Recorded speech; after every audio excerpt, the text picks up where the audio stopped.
ऐसे होते हैं अली के नाम पे।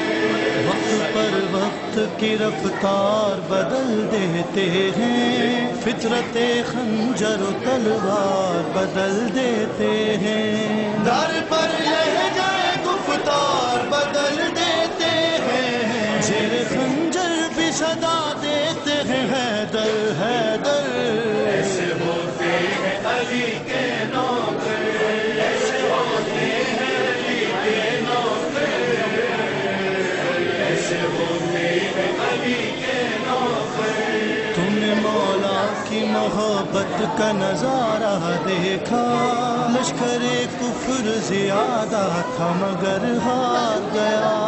चंद अफराद ने लबनान का नक्शा बदला, भागने वाले जरा देख तो पीछे मुड़कर। ऐसे होते हैं अली के नाम पे, ऐसे होते हैं अली के नाम पे, ऐसे होते हैं अली के नाम पे। इश्क़ हैदर की तबलीग किया करते हैं, ऐसे दीवाने हैं दानाई अता करते हैं। अक्ल वाले इन्हें बहलोल कहा करते हैं, और मिट्टी से बना देते हैं ये खुल्द के घर। ऐसे होते हैं अली के नाम पे, ऐसे होते हैं अली के नाम पे, ऐसे होते हैं अली के नाम पे। क़स्र बैत के सुतूनों को गिराने के लिए, अपना घर क़ल्ब पैगंबर में बनाने के लिए, जूतियाँ सिबत पैगंबर की उठाने के लिए, उन्हें हंसते हुए दुनिया को लगा दी ठोकर। ऐसे होते हैं अली के नाम पे।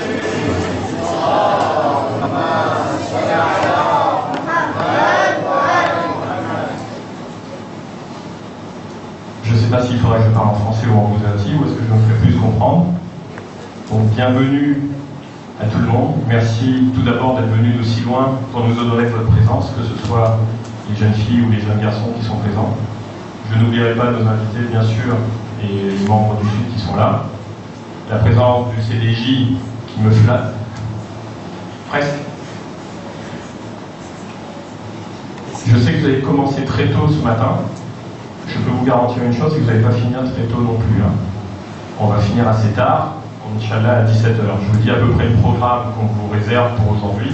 Normalement, il était prévu qu'on commence à 11h30 par les exposés. On a 15 minutes plus ou moins de retard, donc on va décaler 15 minutes le programme par rapport à l'heure de la masse. Si tout est dans les temps, tant mieux. Je vois qu'il y a beaucoup de petites têtes d'un côté. Ils vont être très contents. Je vais vous expliquer dans un instant pourquoi. On a préparé pour vous un programme assez spécial. On ne savait pas, il faisait très mauvais temps, donc on avait fait des activités et on va vous les montrer dans un instant. Je vais vous expliquer comment ça va se passer. Donc, le programme d'aujourd'hui, donc 11h30, midi et quart, midi moins quart, on commence les exposés. Ensuite, après moi, il y aura le directeur du Madrasa qui va prendre la parole.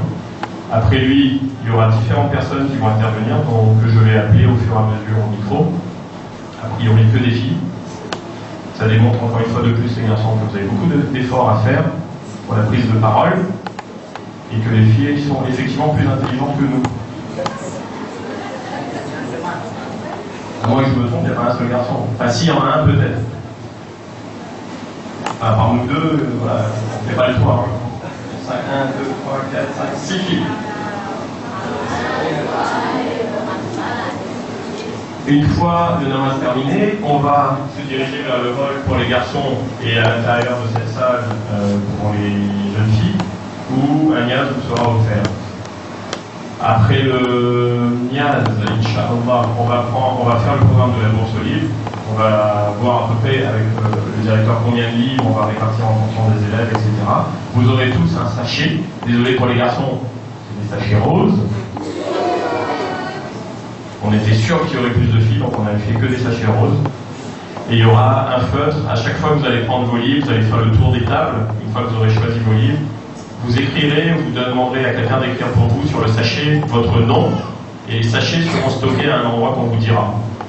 C'est-à-dire qu'au moment du départ, vous aurez la responsabilité de récupérer vos sachets pour ne pas les traîner à droite à gauche. Oui, ok, donc vous prenez soin de vos sachets, une fois qu'ils sont remplis, vous les mettez dans un coin qu'on vous désignera.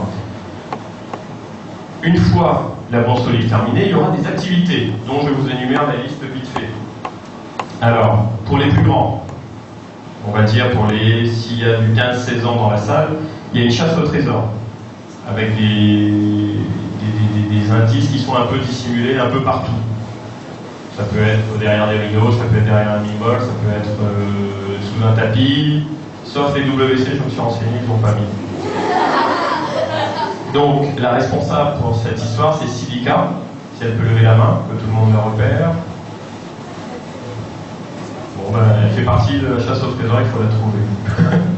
Elle est dehors, d'accord.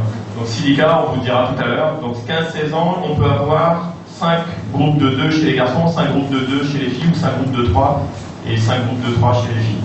Le but, c'est de faire une enquête assez poussée sur des questions qui sont en rapport avec l'islam en général. Ensuite, il y aura des trucs un peu plus amusants pour les tout petits, genre des courses à la cuillère. En gros, vous avez une cuillère dans la bouche avec un œuf. Vous comprenez quand je parle ou pas? Non. Alors, vous mettez la cuillère dans la bouche et vous aurez un œuf, une espèce de balle en fait. On ne va pas vous donner un œuf.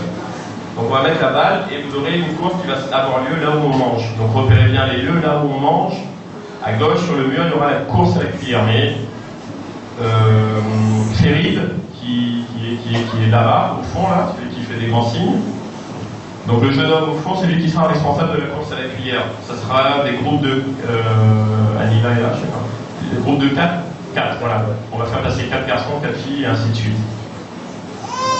Le but est d'arriver le premier sans faire tomber la boule. Ensuite, il y aura des courses au sac, c'est-à-dire que vous enfilez un sac et vous devez faire des courses. Le premier arrivé au but, ça va être dans cette salle-là, parce qu'il y a une moquette de l'autre côté, et il y a beaucoup plus d'espace, il n'y a pas de fil et tout ça qui traîne. Donc c'est des groupes aussi. Et Yola et Sohéla seront responsables. Yola, donc Sohéla qui lève la main, tout le monde repère. Et Yola, je ne sais pas où elle est. Donc Yola et Sohéla vont s'occuper de la course au sac ainsi que la course au pied lié. La course au pied lié, c'est pas compliqué. Vous avez 2 personnes, une autre à côté de vous. Vos 2 pieds sont attachés par un lacet. Et le but, c'est d'arriver le premier sans tomber. Pareil, Inch'Allah, il y aura peut-être des cadeaux pour les gagnants. Vous aurez un concours d'arbalètes. C'est des arbalètes à ventouses. Il y a 2 solutions. Soit vous aurez des cibles à viser, soit vous aurez des gobelets à faire tomber. Donc ça, je pense que les enfants, ça vous apprendra à l'adresse, la précision. Donc Inch'Allah, ça aura lieu dehors aussi sous le hall, là où on mange. Il y a 2 panneaux quand vous allez arriver, 2 panneaux blancs, il y aura des fléchettes. Pour ceux qui veulent s'occuper, on peut faire passer par des groupes. L'arbalète, c'est Ali qui sera responsable, je ne sais pas où il est, mais on vous le dira tout à l'heure après la course au livre. Les fléchettes, ça sera Michael qui va être responsable du jeu de fléchettes. Il y aura pour les filles, dans l'appartement de Moulana, du Mendi, pour ceux qui veulent poser du Mendi. C'est Saïra et Farana qui vont s'en occuper. Il y aura pour les tout petits une pêche à la ligne. Une pêche à la ligne avec des cadeaux bien sûr à récupérer.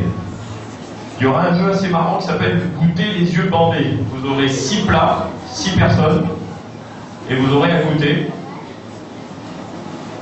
des choses, je sais pas quoi, piment, fromage, des choses un peu bizarroïdes parfois, de la colbue. Non, enfin je dis j'invente, je sais pas, hein, c'est pas moi qui ai organisé, il est où Karim? C'est Karim qui va s'en occuper. Et il y aura aussi pour les grands ainsi que pour les petits un concours de tir au pistolet à eau. C'est-à-dire que vous aurez des bouteilles d'eau à remplir ou bien des bougies à éteindre. Ça aura lieu dehors, à l'extérieur. Et pour les tout petits ainsi que pour les plus grands, pour ceux qui veulent, il y aura aussi du maquillage. C'est-à-dire qu'on va vous dessiner des oiseaux, des trucs sur le visage pour ceux qui veulent faire et prendre des photos qu'on vous enverra ensuite par mail. Vous laisserez vos coordonnées à la personne qui fera le maquillage, à savoir Anila, qui est là-bas, qui lève la main. Bougie, c'est Shazam qui va s'en occuper, il arrive. En sachant que les salles vont être réparties, je vous fais confiance, il y aura une certaine mixité sans mélanger filles et garçons, mais je vous assure d'une chose, c'est que je, ainsi que le directeur, Salim, les grandes personnes qui sont là, vont un peu tourner dans les salles pour regarder, pour faire un peu les gendarmes. Parce que c'est bien beau de vous laisser tout seul, mais il y a quand même des limites à ne pas franchir, donc je préfère être tout de suite franc avec vous, filles et garçons. Il y aura quand même un œil sur vous. Il ne faut pas penser que vous êtes libre et que vous allez faire ce que vous voulez. Donc il y a des limites, on est là pour s'amuser, on est là pour s'éclater, mais essentiellement, il faut savoir que vous serez quand même sous notre responsabilité. N'oubliez pas vos parents. Quand vous arrivez au madrasa, vous oubliez vos parents et c'est nous les responsables, c'est nous vos parents à ce moment-là. Vous nous devez autant de respect qu'à vos parents. Je pense que vous avez dû l'apprendre déjà au madrasa.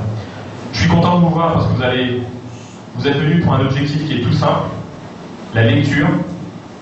La lecture, dites-vous une chose, c'est quelque chose qui est assez impressionnant, parce que tout le monde y a accès. On ne peut pas dire que ce soit quelque chose qui soit réservé aux plus riches ou à une certaine élite. La lecture, c'est cet avantage-là, c'est que tout le monde peut lire ou devrait savoir lire. Aujourd'hui, dites-vous que vous avez la chance à votre âge d'avoir autant de bagages culturels et qu'avec cette lecture, vous allez développer votre savoir, votre connaissance.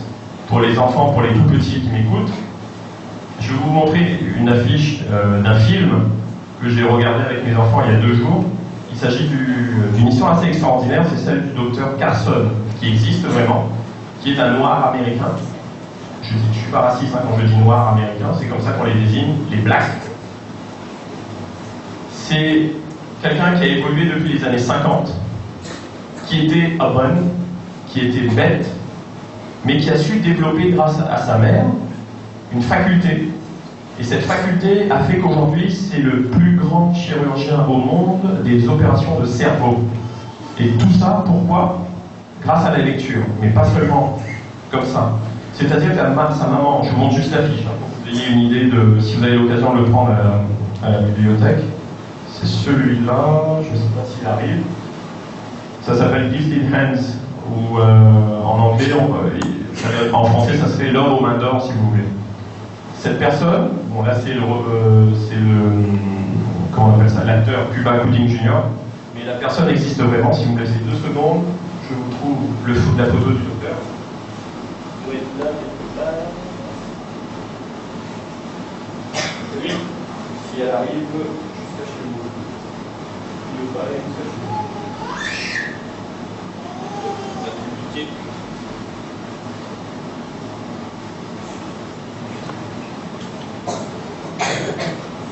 Là, vous avez l'acteur, Cuba Gooding Jr., et le médecin qui est là. Je vais raconter un peu son histoire vite fait pour que vous compreniez pourquoi la lecture est elle est importante dans votre vie de tous les jours. Personnellement, j'ai développé le goût de la lecture depuis que je suis tout petit. Vous allez rigoler, vous savez comment? En suivant ma mère chez le coiffeur. Je vous explique. Je prenais des revues. Voici, voilà, vous savez, toutes les revues un peu bizarroïdes, Paris Match, VSD, toutes ces choses que vous devez sûrement voir, que vous n'avez jamais touché, personnellement, je suis sûr. Est-ce que quelqu'un connaît VSD ici ou Paris Match? D'accord, ça me rassure, 2 personnes. Ben, vous voyez quoi? Toute ma culture, je l'ai développée à travers des petites revues comme ça. J'ai appris à connaître le monde à travers des revues, à travers les revues et surtout les romans. Les romans m'ont permis de développer une chose qui s'appelle l'imagination.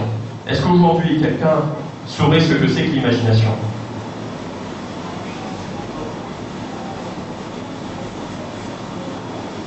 L'imagination, c'est ce que l'on rêve. Quelqu'un a une autre réponse chez les garçons? Allez, démontrez-moi que vous êtes plus intelligent. D'accord, vous ne bagarrez pas. L'imagination, c'est ce que ce monsieur a développé. Le monsieur que vous voyez là. Ce monsieur, en lisant les livres, il s'est fait tout un monde. Aujourd'hui, quand j'observe moi mes enfants, je les regarde jouer à la PlayStation ou autre, il ne faut que jouer à des jeux électroniques et vous oubliez la réalité. Vous oubliez que vous êtes dans un livre, dans un autre monde et que vous devez développer ça. Si aujourd'hui, je vous dis quelque chose de très bête, vous êtes arrivé en bus, et si je vous disais, vous êtes arrivé dans un bus volant, est-ce que vous arrivez à l'imaginer? Et que le chauffeur, c'était en fait un éléphant qui conduisait. Est-ce que ça vous a l'air normal ou ça vous a l'air irréel? Irréel. Et pourtant, c'est ce que vous découvrez dans les livres, c'est ce que vous voyez dans les livres, et c'est ce qui vous développe votre imagination. Ce médecin a mis en place des choses des opérations incroyables grâce à son imagination. C'est-à-dire qu'avant d'arriver à la théorie avant d'arriver à 1 plus 1 égale 2, le monsieur a imaginé le 2. Mais comment on a fait pour arriver à 2?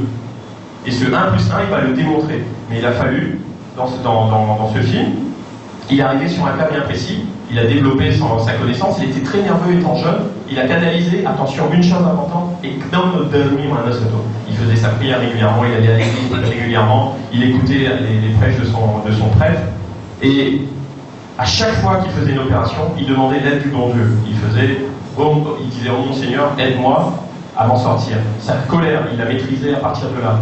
Mais tout ça, il l'a développé à travers les livres, à maîtriser tout ça. Et ce monsieur a mis en place une opération. La première fois au monde, en 85, il a séparé deux bébés siamois collés par la tête.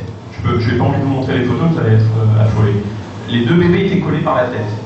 Toutes les opérations au monde de bébés siamois ont toujours été un échec. Et ce médecin, en regardant un robinet couler, en écoutant sa mère parler, a imaginé la solution pour sauver ces bébés. Il fallait, grosso modo, séparer le sang des bébés, baisser la température du corps pour pouvoir opérer. L'opération a duré 22 heures, a mobilisé 70 personnes, 2 blocs opératoires, 2 engins par élève, etc., etc. Et ce monsieur le dit dans ses livres, dans ce film, j'aimerais que vous le voyez parce que c'est plus facile d'accès, comment il a su développer ça grâce à l'écriture. C'était juste un petit point. Si vous avez l'occasion de regarder ce film, faites-le, c'est très intéressant pour vous, et vous allez voir que vous allez aller très loin dans votre vie de tous les jours. Et ce monsieur-là s'est fixé un but, il a dit, un jour je serai neurochirurgien. Donc dites-vous une chose, aujourd'hui, quand vous allez faire vos études, fixez-vous un but dans la vie. Fixez-vous, je veux faire ceci, je veux atteindre cela. Ne soyez pas négatif, ne soyez pas pessimiste, soyez toujours optimiste, allez de l'avant. Malgré toutes les difficultés, le plus dur à faire dans la vie, c'est ne pas d'éviter les obstacles. Dites-vous une chose, vous aurez des obstacles dans la vie quand vous allez faire des grandes études, mais ce n'est pas d'éviter les obstacles, c'est comment surmonter les obstacles qu'il faut se mettre dans la tête. Voilà, j'en finis, je laisse la parole au directeur, j'étais un peu long, Marc, mais comme à l'habitude, quand j'improvise, je n'arrive plus à vous contrôler. Je vous laisse la parole, je crois que c'est ça la diapo que vous devez... Bon, comme dit Noël, en fait.